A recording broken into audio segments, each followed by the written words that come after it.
8 horas da manhã em ponto, hein? Estamos no ar aqui pela Rádio Bandeirantes, AM 840, FM 90.9, aplicativo Band Rádios e com imagem no youtube.com/Rádio Bandeirantes Oficial e no Facebook da Rádio Bandeirantes. Nós vamos falar muito hoje aqui no Jornal Gente, claro, sobre os impactos, né, do encontro de ontem na cúpula do clima, que aconteceu de forma virtual com a presença de muitos dos representantes das nações, né? Uma convocação que foi feita pelo presidente americano Joe Biden e a participação brasileira, né? Com o presidente Jair Bolsonaro trazendo um discurso sereno, um discurso muito importante, pontuando compromissos que alinham o Brasil com as principais nações do mundo. Daqui a pouquinho, aliás, tem uma entrevista exclusiva com o ministro do Meio Ambiente, Ricardo Salles, para a gente detalhar um pouco mais isso aqui no Jornal da Bandeirantes, gente. Mas eu quero trazer aqui na abertura do Jornal Gente, viu, Thaís, Cláudio Humberto e ouvintes, mais informações sobre aquele caso de ontem que nós trouxemos com exclusividade para vocês aqui nesse horário, tratando da questão dos presos, né, que estão saindo das cadeias, ganhando a prisão domiciliar em todo o Brasil, com base numa recomendação do Conselho Nacional de Justiça desde o ano passado. A recomendação para atenção especial com os presos que estão no grupo de risco, ou seja, os idosos, aqueles que têm comorbidades, é justamente a seguinte: que o magistrado tenha um olhar especial para esse preso e possa converter a prisão em prisão domiciliar, justamente para que o preso deixe o estabelecimento prisional e fique, em tese, mais protegido do lado de fora da cadeia. Pois bem, vamos aos números. Números oficiais da Secretaria de Administração Penitenciária aqui de São Paulo sobre contaminação de presos e sobre morte de detentos no sistema prisional de São Paulo. No sistema prisional de São Paulo nós temos 211 mil presos, tá? Esse número caiu aí desde o início da pandemia com a quantidade de presos que foram soltos, né? 2.200 presos foram infectados pela Covid-19. 1%, portanto, desse total de detentos no estado de São Paulo.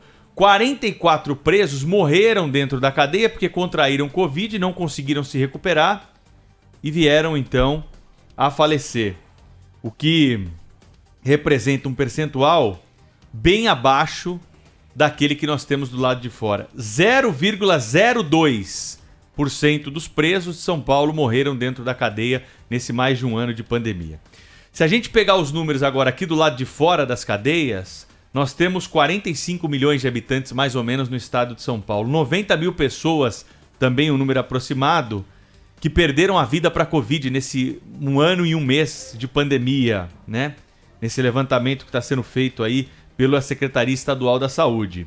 O que dá um percentual de 0,2%. Veja, dentro da cadeia, 0,02%. Fora das cadeias, 0,2%. Esse é o índice oficial também que nós temos. E dos contaminados, hein? Dos contaminados fora da cadeia, nós temos 2.700.000 cidadãos que foram contaminados aqui no estado de São Paulo e isso representa 6% da população, então, do estado de São Paulo que acabou contaminada pela Covid-19. Então você vê que, comparando, é mais seguro você ficar dentro da cadeia para Covid-19 do que ficar do lado de fora. Tanto para pegar o vírus, quanto para depois desenvolver as formas mais graves e até mesmo na comparação com o número de mortos, né? É preciso rever essa portaria do Conselho Nacional de Justiça. Agora nós temos dados sólidos, dados objetivos da maior população carcerária do país, que é aqui do estado de São Paulo. Não dá para entender por que nós ainda estamos insistindo com essa portaria, que abre margem para abusos também cometidos pelos senhores magistrados, que estão colocando nas ruas bandidos perigosos. E nós mostramos ao longo desse ano aqui.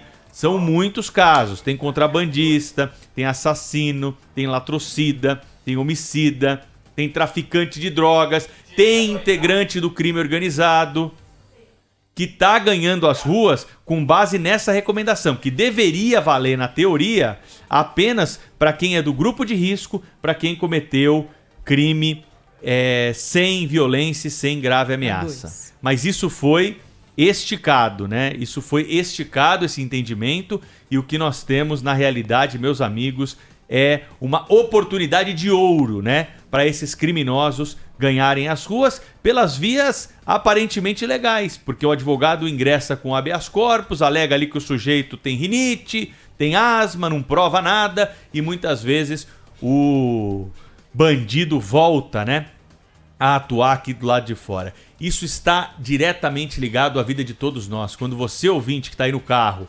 pensa duas vezes se deixa ou não deixa sua filha ir até a esquina comprar alguma coisa, ir para a escola, ou para quem não tem oportunidade, não tem essa escolha, tem que ir, tem que pegar o ônibus, né? Todos hoje em dia têm um celular e é o item mais procurado, né, pelos bandidos que estão aí à solta. É claro que ele consegue fazer dinheiro rápido com o celular na mão. A gente pensa duas vezes sobre essas decisões por conta de aberturas de porteira, como a gente tem visto. Eu repito aqui o número que eu trouxe ontem, viu, Thaís e Cláudio? 8.300 presos saíram das cadeias. É uma política de esvaziamento em massa do sistema carcerário, o que aconteceu durante a pandemia. E nós vamos pagar essa conta. A sociedade vai ser vítima dessa conta, é claro, porque ela vai chegar, tem muito mais bandido à solta aí, e a polícia nesse trabalho de enxuga-gelo, né? Prende e depois a justiça vai lá e solta. Prende o sujeito e a justiça solta de novo, né? O número de bandidos que conseguiram ganhar liberdade, voltar pra cadeia porque cometeram crimes e ganhar liberdade de novo com o mesmo argumento dessa portaria, se bobear com o mesmo atestado, viu, Pedro? Não é? Estarrecedor. Mas o Cláudio Humberto e a Thaís estão aqui também. Fala, Cláudio. Como diz a Thaís, se bobear com o mesmo atestado também, né? É, com o mesmo atestado. Bom, Cláudio, você e a Thaís também tem destaques aí pra gente, né? E daqui a pouquinho, como eu disse, tem uma entrevista com o ministro do Meio Ambiente pra gente entender mais, né? O discurso do presidente, os objetivos, os compromissos que foram assumidos pelo Brasil e, claro, né? As pontuações pra lá de necessárias pra um monte de bobagem que a gente ouve aí sobre o Brasil no exterior, Cláudio Humberto.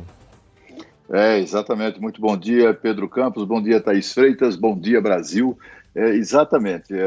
O meu destaque de hoje é o discurso de ontem do presidente Jair Bolsonaro perante os participantes, né, os 40 chefes de Estado e de governo e também presidentes de organismos multilaterais, o secretário-geral da ONU. Foi um discurso bastante elevado, na expectativa, superando, inclusive, as melhores expectativas das pessoas que esperavam do presidente essa atitude, uma atitude manifestada através de um discurso muito profissional, muito tranquilo, sereno, um discurso marcado também pela autoridade que o Brasil tem em relação à questão ambiental perante o mundo inteiro, né? Não há nenhum outro país que tenha, no contexto das nações comprometidas com essa questão ambiental, que tem os números que o Brasil tem, do ponto de vista da preservação do meio ambiente. Nenhum país. Ninguém tem autoridade para falar grosso com o nosso país. Ontem a gente estava conversando no Bastidores do Poder com o Felipe Killen, nosso correspondente na Inglaterra, e me bateu essa dúvida, falando exatamente sobre isso, né? Sobre como repercutiu o discurso do presidente Bolsonaro no Reino Unido, na imprensa local, etc. e tal. E aí eu quis saber, olha, uma das pessoas que discursaram foi o primeiro-ministro do Reino Unido, o Boris Johnson, né? E, vem cá, os europeus são muito bons de ficar apontando o dedo contra o Brasil, né? Na questão ambiental. E como é que é aí, né? Eu quis saber. Foi até uma pergunta ingênua. Eu perguntei como é que é, assim, e as florestas, as matas, né? O meio ambiente no Reino Unido são muito preservados, assim, né? Para que todos tenham tanta gana, né, sobre o que acontece no Brasil, tanto interesse, que nada, né? Não existe mais floresta nenhuma, o que existe é pasto, né? Em todo o Reino Unido tem muito pasto, isso tem. As florestas, esses pastos substituíram o que eles tinham de mata ou de florestas. Na Europa inteira não chega a 3% o total de matas preservadas, mesmo assim não foram preservadas por preocupações ambientais, foram preservadas, como no caso da Floresta Negra na Alemanha, para preservar o esporte da caça de animais. É por isso que eles preservaram um bocadinho de mata ali. Destruíram tudo que tinham para crescer, para se desenvolverem e se transformarem no que são hoje grandes potências mundiais. E não querem que o Brasil se desenvolva, porque, afinal de contas, o Brasil desenvolvido é uma ameaça para eles também, é só ver na questão do agronegócio. Mas o discurso do presidente Jair Bolsonaro perante a cúpula do clima foi um discurso, inclusive, reiterando compromissos do Brasil com metas de redução de emissões de gases do efeito estufa, por exemplo, que são exatamente aquelas metas estabelecidas no Acordo de Paris, com relação ao ano base de 2005. O que é isso, né? Com relação ao acordo, o que é o acordo de redução de emissão de gases? É que a emissão de gases em 2005 deveria sofrer uma redução de 37% até 2025. 37%. O Brasil ontem, através do presidente Jair Bolsonaro, reiterou que o Brasil até 2025 terá reduzido 37% das nossas emissões de gases do efeito estufa. O que é que o Joe Biden, tão bajulado, fez? Inclusive, foi quem organizou esse evento.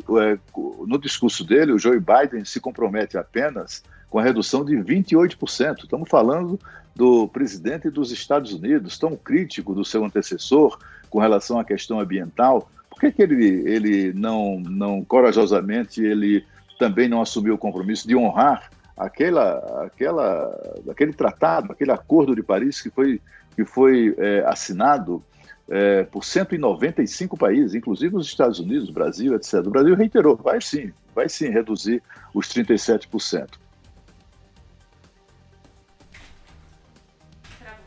E além disso que foi colocado já pelo Cláudio a respeito da cúpula do clima, eu queria destacar também um pouco do teatro internacional, que são esses eventos, não é?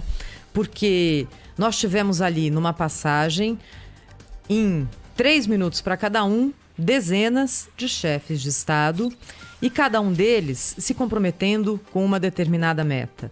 O presidente Joe Biden falou no corte pela metade das emissões de gases responsáveis pelo efeito estufa até 2030. O presidente da China, Xi Jinping, falou em zerar a emissão de gases poluentes até 2060. E nós tivemos também, como o Cláudio já trouxe, o posicionamento do presidente Jair Bolsonaro mais focado no fim do desmatamento ilegal da Amazônia, também com a data de 2030 colocada como meta para o governo. A gente tem que ver depois, e isso aqui acaba jogando a favor de cada um dos presidentes, né? E o papel aceita tudo. Quando você está falando de um prazo muito, muito longo, 2060, 2050, o que é que vai ter acontecido até lá, não é? Boa parte desses presidentes que ontem discursaram, daqui a pouco vai deixar o poder. Ninguém estará, com certeza, à frente dos seus países em 2050. Então, a questão é agora a gente entender o posicionamento político de cada um deles em termos de compromisso e acompanhar o que é feito no dia a dia. Em relação à energia limpa, nós vemos que isso, de fato, é uma tendência, uma aposta da indústria. E se os Estados Unidos apostam nisso, não é só, evidentemente, pela preocupação com o efeito estufa, com o meio ambiente, mas os Estados Unidos veem na tecnologia de energia limpa um diferencial do país em relação, por exemplo, à China, que hoje é o maior poluidor mundial e que vai ter mais dificuldades para avançar nessa agenda. Então, para a gente ter também um pouco de cautela com o que cada um diz e não achar que aquele está dizendo isso é verdade, esse aqui está dizendo isso é balela. Não é assim.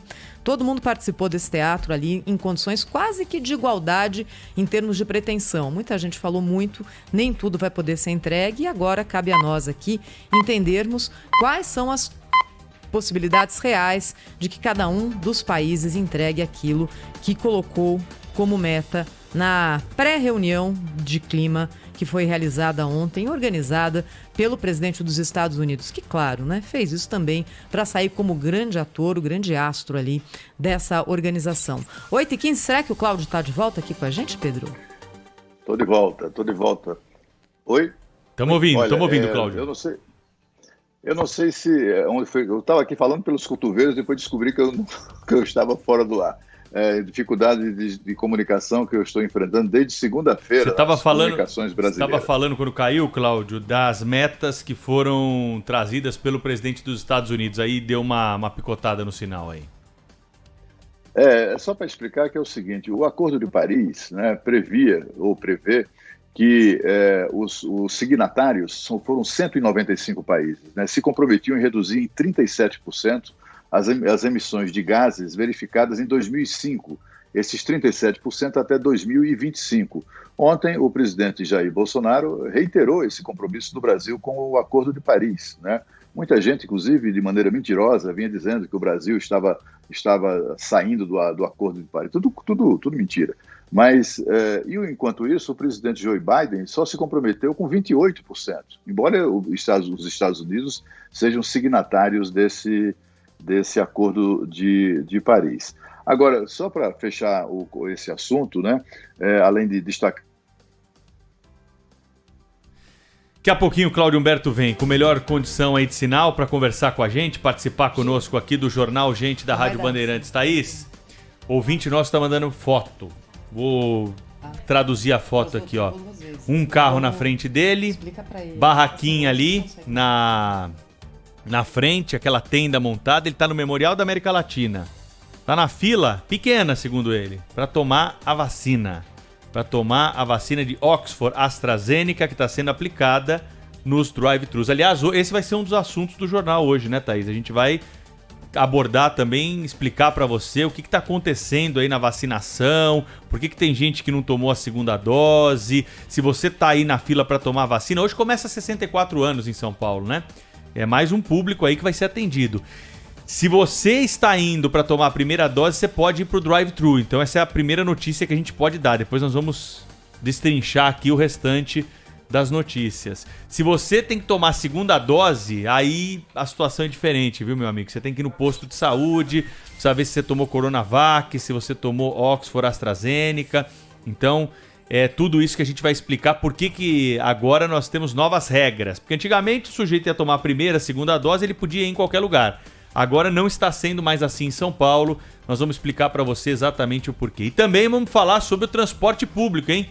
Transporte público que está lotado desde o início da manhã. Tem problema desde o Pulo do Gato. A gente está falando na linha 5 Lilás do metrô. A Juliana Lombardi tem mais informações ao vivo. Fala, Juliana.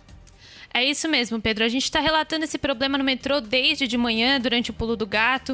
A linha Lilás agora opera com velocidade reduzida devido a uma falha no sistema de sinalização dos trens. Então, a linha Lilás, que liga o Capão Redondo à Chácara Clabim, continua operando com velocidade reduzida desde as 5 da manhã.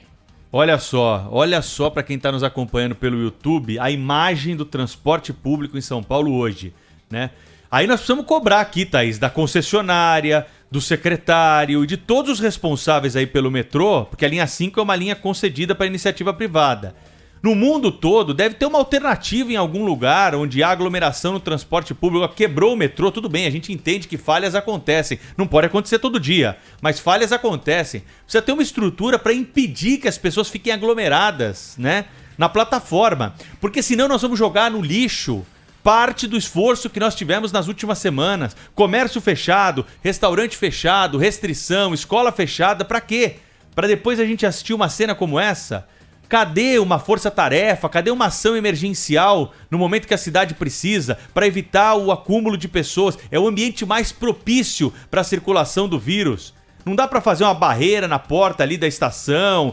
Tudo bem, vai ser prejuízo de qualquer forma, mas tentar evitar esse caos que nós estamos vendo. São imagens que foram encaminhadas por ouvintes aqui da Rádio Bandeirantes. Se você tá na linha 5 Lilás do metrô, conta pra gente o que você tá passando aí, o que você passou hoje cedo, porque mais uma vez o transporte público está lotado em São Paulo e a gente não vê nenhuma providência para tentar amenizar. E repito aqui, hein? Essas pessoas aí não podem ser culpadas por isso. Eles são trabalhadores, são pessoas que acordam cedo, né? E muitas vezes tem um longo deslocamento para conseguir manter aí o seu sustento dentro de casa, manter o seu emprego. Ninguém aí tá indo para festa, ninguém tá indo para praia. As pessoas estão indo trabalhar e merecem um digno respeito. São 8 horas e 20 minutos, você participa com a gente, você sabe, o nosso WhatsApp é esse aqui, ó.